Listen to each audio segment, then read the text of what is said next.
Ya, adik-adik, sekarang kita mencoba untuk membahas soal-soal latihan yang berkaitan dengan bab 3, yaitu zaman Hindu di Indonesia ya. Mari kita mulai soal nomor 1 ya. Dari berbagai hipotesis tentang proses masuknya agama dan kebudayaan Hindu di Indonesia, yang dianggap paling mungkin adalah hipotesis titik-titik. A. Brahmana, B. Ksatria, C. Waisa, D. Sudra, E. Arus balik.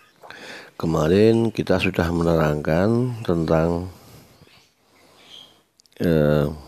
kelima hipotesis tersebut ini, baik Brahmana, Ksatria, Waisa, Sudra, atau Arus balik.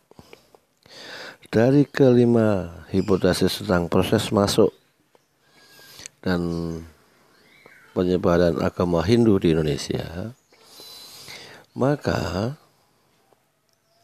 yang dianggap golongan yang paling menguasai agama Hindu adalah golongan Brahmana ini.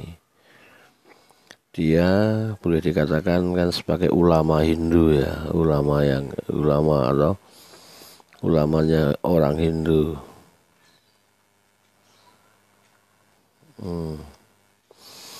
Golongan ini juga yang menguasai kitab Weda, tahu bahasa Sanskerta, dan dia yang berhak mengadakan upacara Pratyastoma, proses penghinduan atau menghindukan orang yang belum Hindu. Maka golongan Brahmana inilah yang dianggap paling pintar menyebarkan agama Hindu. Maka hipotesis yang paling mungkin adalah hipotesis Brahmana ini. Ini nomor 1 jawabnya itu ya Dek ya. Jadi kaum Brahmana lah yang paling menguasai agama Hindu, sehingga dia juga yang berhak menghindukan seseorang. Maka hipotesis yang paling mungkin adalah hipotesis Brahmana. Ini paling mungkin dan tidak mengurangi kemungkinan dari hipotesis yang lain. Gitu ya, soal nomor 1. Kita lanjut soal nomor 2 atau berikutnya. Oke. Soal nomor 2. Bahwa penyebaran agama Hindu dilakukan oleh kaum Waisa. Ini Waisa ini ya. Mereka berdagang di Indonesia menunggu angin muson berganti sambil menyebarkan agama Hindu.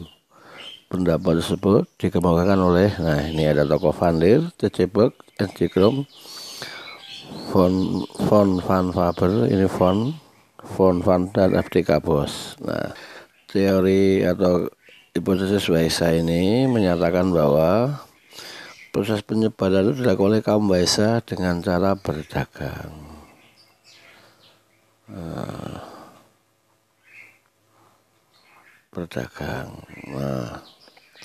Mereka berdagang di wilayah Nusantara. Dia menunggu angin muson dari India ke Indonesia, berarti ke arah timur. Dia menunggu angin muson barat. Kemudian untuk pulang, dia menunggu angin muson timur yang bertiup dari Australia ke Asia. Proses menunggu pergantian musim angin ini, mereka cukup lama tinggal di Indonesia, maka mereka menyebarkan agama Hindu. Inilah yang disebut teori dari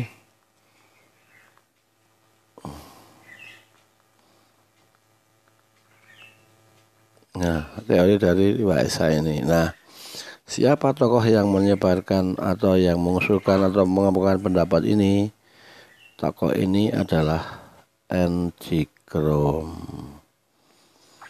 Bahwa N.C. Krom lah orang yang mengatakan bahwa yang menyebarkan agama Hindu di Indonesia adalah kaum Waisa dengan cara berdagang di wilayah Nusantara. Nih, jadi pedagang-pedagang inilah yang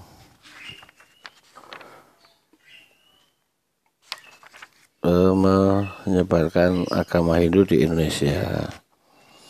Kalau Van Leer ini terkenal dengan teori Brahmana atau hipotesis Brahmana. C.C. Beck ini hipotesis kesatria. F.D.K. Bos ini terkenal dengan teori arus baliknya.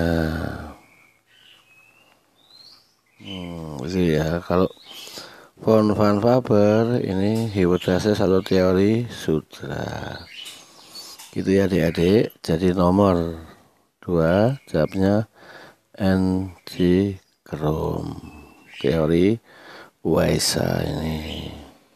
Kita lanjut soal nomor 3. Pusat-pusat agama Hindu terutama di Jawa terdapat di pedalaman, bukan di pinggir-pinggir pantai sebagai pusat-pusat perdagangan. Hal tersebut merupakan kelemahan dari teori A. Brahmana, B. Kesatria, C. Waisa, D. Sudra, E. Arus balik. Ini adik-adik, dalam kita menganalisis teori ini, pusat-pusat perdagangan. Otomatis kalau pusat-pusat perdagangan berkaitan dengan persebaran agama Hindu, maka teorinya jelas teori ini kan, Waisa kan. Nah, itu kan mudah sekali. Nah, tetapi kita analisis. Dalam soal ini yang dimaksud, kalau perdagangan di Indonesia itu kan di pantai. Kalau memang perdagangan itu di pantai-pantai, maka koloni-koloni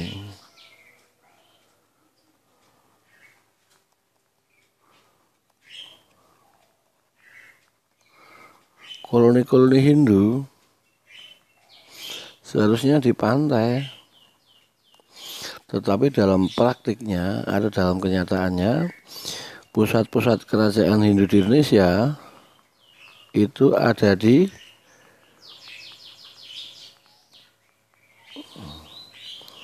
pedalaman. Nah, ini kan satu kelemahan. Kelemahan apa?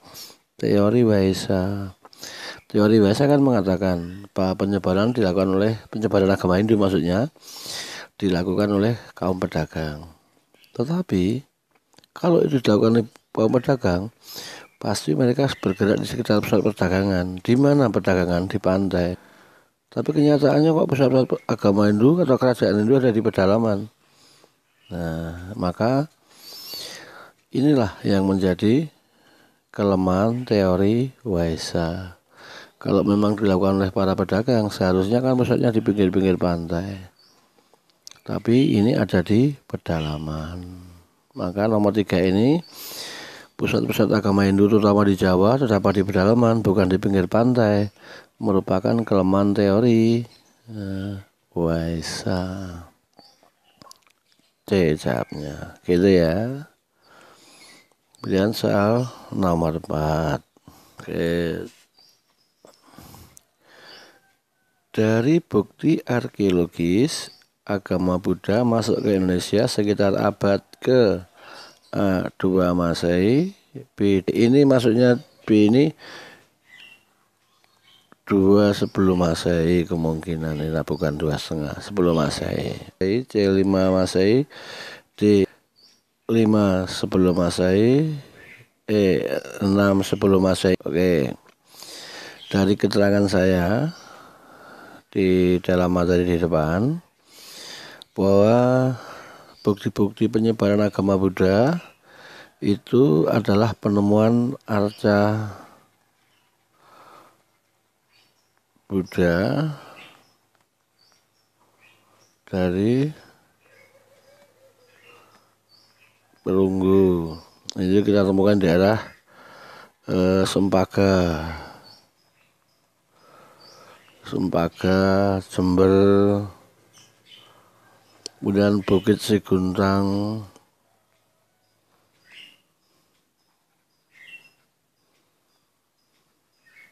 nah kemudian ada juga Ini kalau yang ini melambangkan ini langgam Amarawati, ini India Selatan.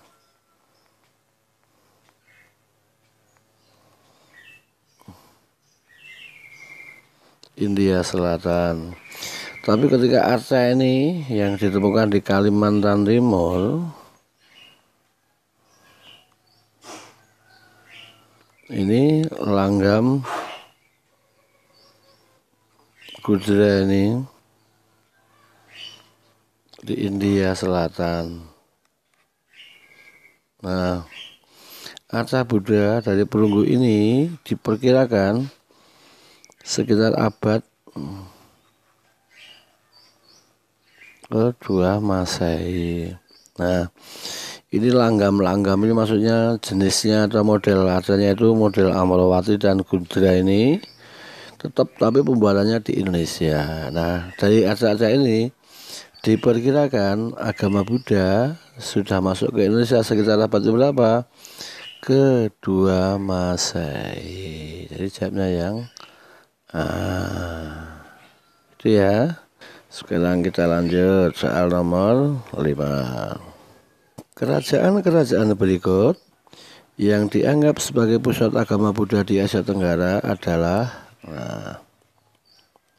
A. Kutai, B. Tarumanegara, C. Mataram Kuno, D. Chola, E. Sriwijaya. Nah, daerah-daerah yang kemungkinan beragama Buddha adalah kalau Kutai ini coraknya jelas Hindu, ini abad keempat atau 5 Masehi. Taruma juga Hindu. Mataram Kuno ini ada Hindu, ada juga Buddha. Yang Hindu adalah dinasti Sanjaya, yang Buddha adalah Sailendra. Chola ini ada di India, ini juga Buddha. Tetapi dari keterangan seorang pendeta Tibet yang bernama ini, dari Cina, bukan Tibet ya, pendeta Cina. Dia mau belajar agama Buddha ke India di Universitas Nalanda. Nah, Etsing ini sebelum ke India untuk belajar di Nalanda memperdalam agama Buddha, dia memperdalam agama Hindunya di mana? Di Sriwijaya, memperdalam agama Buddha dan bahasa Sanskerta. Nah, jadi di situ disebutkan bahwa Sriwijaya sudah sangat maju agama Buddhanya, dan Etsing melaporkan sudah sangat maju perdagangan, sudah mengirim utusan ke Cina abad ke-7, abad ke-6 atau ke-7 Masehi. Ya, ini. Nah, dan Sriwijaya adalah pusat agama Buddha di Asia Tenggara. Nah, kerajaan yang terkenal sebagai pusat agama Buddha adalah kerajaan Sriwijaya. Gitu ya, Dek ya. Nomor 5 jawabnya Oke, kita lanjut soal nomor 6. Yang dianggap sebagai Wamsakarta kerajaan Kutai adalah titik-titik. A. Kudungga, B. Aswawarman. Ini Aswawarman maksudnya ya.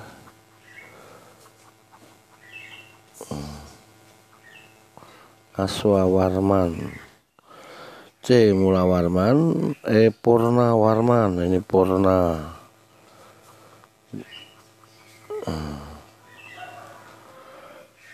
E. Aditya Warman. Oke. Ini Wamsakarta.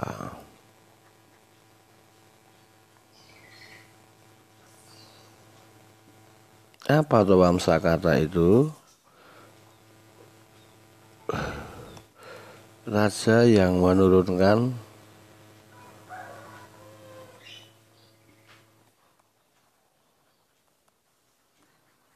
raja yang menurunkan raja-raja. Kalau kita bicara kerajaan Kutai, silsilahnya kan yang kita ketahui kan ini Kudungga. Kemudian dia menurunkan Aswawarman. Kemudian dia mempunyai anak namanya Mulawarman. Mulawarman ini raja terbesar dan terakhir di Kutai. Nah, dari keterangan ini dimungkinkan Kudungga ini nama asli Indonesia, belum terpengaruh India, asli Indonesia. Dia Maharaja Kudungga ini kemungkinan adalah kepala suku. Nah, karena dia belum terpengaruh India, maka yang dianggap Wamsakarta atau penurun raja-raja ini bukan Kudungga, tapi dimulai dari Aswawarman ini. Jadi jawabnya adalah yang B. Ini Aswa ini ya, Aswawarman. Jadi raja penurun raja-raja di Kutai bukan Kudungga, tetapi adalah Aswawarman ini. Jadi B, karena Kudungga dianggap belum terpengaruh India, dia masih seorang kepala suku. Itu ya.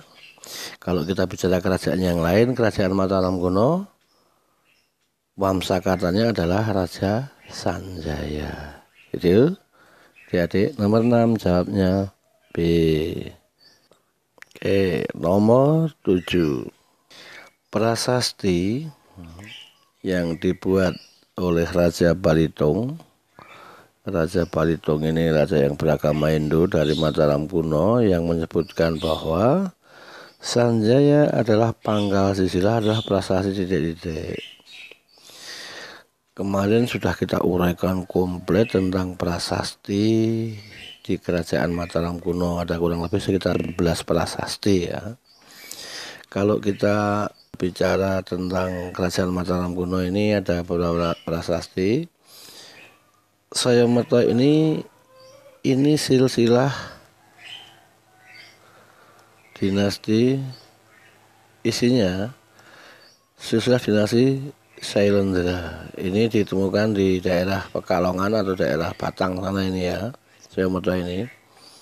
Berarti ini tidak dibaca Balitung, karena ini kemungkinan adalah dinasti Sanjaya yang dimaksud Balitung di sini. Nah, kalau Dinoyo ini ada di Jawa Timur. Ini kita belum tahu adakah kemungkinan antara ini di sekitar Candi Badut atau Candi apa ini, adakah hubungan antara Jawa Timur dengan Jawa Tengah. Ini ada enggak dalam prasasti ini, masih selidiki. Kemudian prasasti Canggal atau prasasti Gunung Wukir ini tentang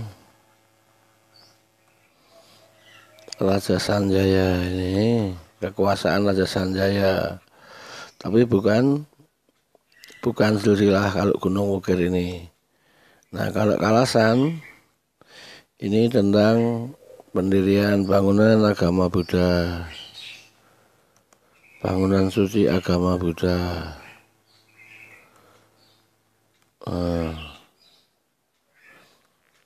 Yang prasasinya di Museum Nasional ini ya, ini oleh Dyah Pramodawardhani ini. Nah, maka yang berisi silsilah dari kerajaan Mataram kuno dari dinasti Sanjaya adalah prasasti Mantiasih ini. Prasasti Mantiasih atau Matiasih, Matesih orang sering mengatakan. Jadi jawabnya yang dalam teori sudah saya berikan banyak ini, komplit saya berikan. Gitu ya. 7 jawabnya Nomor 8. Ini nomor 8 ini berkaitan dengan kerajaan Sriwijaya. Kerajaan Sriwijaya ini berkaitan dengan agama Buddha ya. Nah, Sriwijaya ini banyak kita temukan di Palembang prasasinya, tapi dari beberapa prasasti kemungkinan Sriwijaya ini diawali dari Minangkabau, daerah Jambi atau Riau, kemudian dipindahkan ke Palembang. Oke, kita lanjut. prasasti dari Kerajaan Sriwijaya yang berisi perintah dari Raja Dabuntayang Sri Jayanaga untuk membuat Taman Sri Kshetra adalah Taman Sri Kshetra Induk Kemakmuran. Nah, kemakmuran. Ini nomor satu ini bukan Kang Braki ini ya, tapi ini saya benarkan Karangberahi. Nah, prasasti Karangberahi. Kemudian Kota Kapur, D Telaga Batu, D Talang Tua, E Kedukan Bukit. Dari beberapa yang bisa kita berikan, kalau prasasti Kedukan Bukit ini berisi perjalanan suci. Perjalanan suci Dabuntayang Sri Jayanaga itu ya. Nah,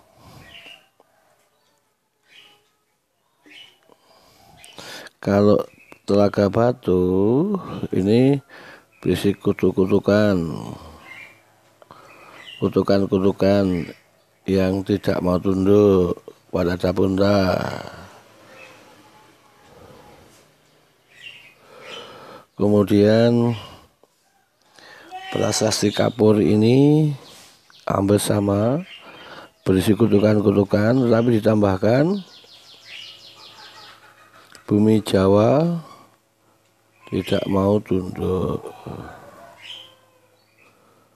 Nah, sedangkan prasasti yang berisi tentang pembuatan Taman Sri Kshetra adalah prasasti Talang Tua ini. Nah, ini Sri Kshetra adalah sebuah taman yang berupaya untuk kemakmuran semua makhluk, di mana di sananya dimuat doa-doa tentang Buddha Mahayana, kendaraan besar.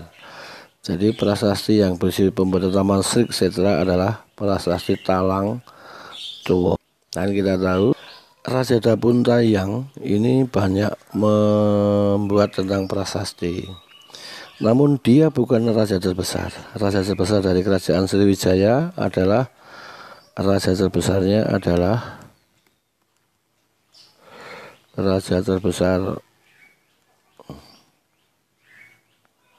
saya adalah Balaputra Dewa ini. Balaputra Dewa yang sempat menjadi raja di dinasti Sailendra Mataram kuno sebelum dikalahkan oleh Rakai Pikatan. Kemudian lari ke Sriwijaya malah jadi raja terbesar karena dia lahir di Mataram kuno tapi ibu dari Sriwijaya. Jadi nomor 8 jawabnya di Talang Tua.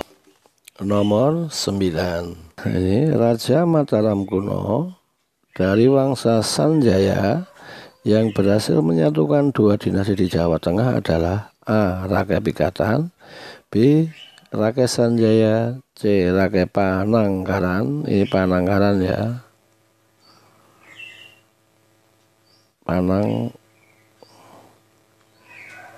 Pananggaran. Ini D. Dyah Balitung, E. Rakai Kayuwangi. Nah, kalau kita lihat sejenak pangkal silsilah Kerajaan Mataram kuno ini, konon raja pertama adalah Sanjaya. Sanjaya kemudian punya anak namanya ini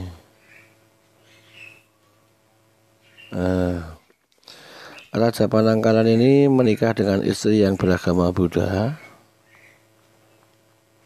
Namun sebelumnya dia juga menikah dengan istri yang beragama Hindu yang asli dari Mataram. Yang dari Buddha ini kemungkinan dari Campa. Nah, dari istri yang beragama Hindu menurunkan adalah dinasti Sanjaya. Dari agama Buddha, dinasti Sailendra. Panangkaran sendiri kemudian dia melok agama Buddha. Nah, dalam perjalanan selanjutnya ketika di sini yang berkuasa di dinasti Sailendra adalah Balaputra Dewa. Setelahnya banyak beberapa raja sebelumnya. Ketika yang berkuasa Balaputra Dewa, seharusnya yang berkuasa adalah Pramodawardhani. Namun dia tidak mau menjadi raja, diberikan ke saudara tirinya. Nah, yang dinasti Sanjaya saat itu adalah Rakai Pikatan. Nah, Rakai Pikatan ini punya niat untuk menyatukan dua dinasti ini. Dia ingin menyatukan dua dinasti ini, maka satu-satunya jalan bagi dia atau yang paling mungkin adalah menikahi Pramodawardhani. Nah, setelah melakukan PDKT dengan Pramodawardhani, Pikatani berhasil menikah. Nah, setelah menikah, dia membujuk Pramodawardhani agar meminta tahta kepada saudara tirinya Balaputra Dewa. Pramodawardhani mau, tetapi Balaputra tidak mau menyerahkan tahta. Akhirnya Rakai Pikatan dibantu sang istri Pramodawardhani menyerang Balaputra Dewa ini. Akhirnya Balaputra Dewa ini kalah, kemudian menyingkir ke Sriwijaya. Nah, akhirnya tahta dapat dikuasai oleh Rakai Pikatan dan istrinya Pramodawardhani dan menyatukan kedua dinasti ini. Nah, ini tugas semakin berat karena menyatukan dua dinasti. Nah, tetapi mereka tetap bertahan dengan agamanya. Pramodawardhani beragama Buddha, Pikatan beragama Hindu. Bahkan Pikatani juga membuatkan bangunan suci untuk Pramodawardhani yang beragama Buddha. Maka ada toleransi kehidupan beragama saat itu di Mataram kuno. Dua dinasti berhasil disatukan oleh Rakai Pikatan. Jadi jawabnya yang ini. Oke, gitu ya adik ya. Sekarang soal nomor 10. Hal-hal di bawah ini terjadi pada masa kerajaan Majapahit kecuali, ini ada kata kecuali ini ya. 1. Peristiwa Ratansa. B. Perang Paregreg. Ini Paregreg ini ya.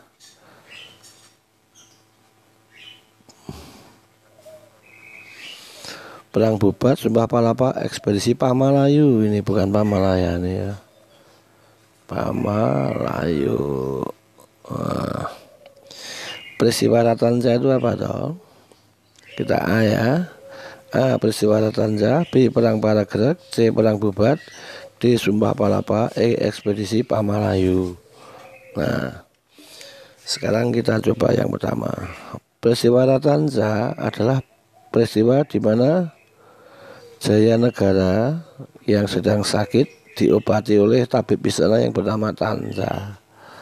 Nah, Jayanegara ini sakit diobati oleh Tansa, tapi bukan malah sembuh, tapi Jayanegara malah meninggal. Kemudian tabib di sana itu dibunuh oleh sang patih yang bernama Mahapati. Nah, maka peristiwa Tansa ini dikenal dengan istilah Ratansa. Kemudian perang Paregreg itu perang saudara. Perang saudara di Majapahit, yaitu antara Majapahit Barat dan Timur, jauh sesudah Raja Hyang Wuruk. Begitu juga perang Bubat. Ini antara Majapahit dengan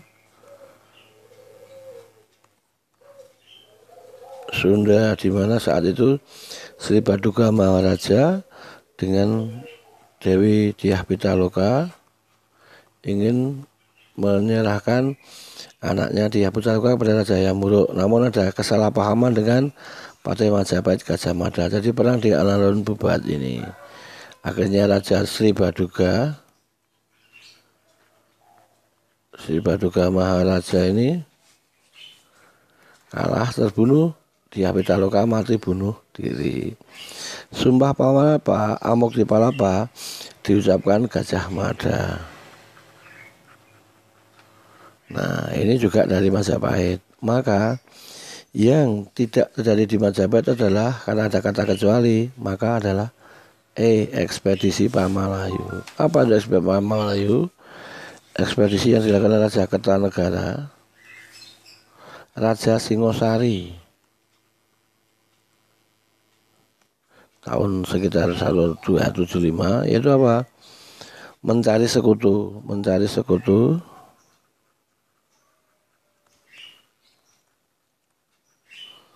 untuk membendung kekuasaan Mongol. Nah, dia mengirimkan ekspedisi Pamalayu ini ke Sumatera. Ekspedisi Pamalayu ke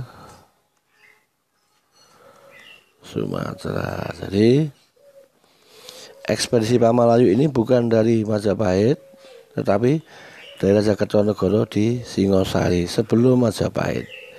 Jadi jawaban nomor 10 adalah ini ya. Itu ya Dik, seling-seling ya.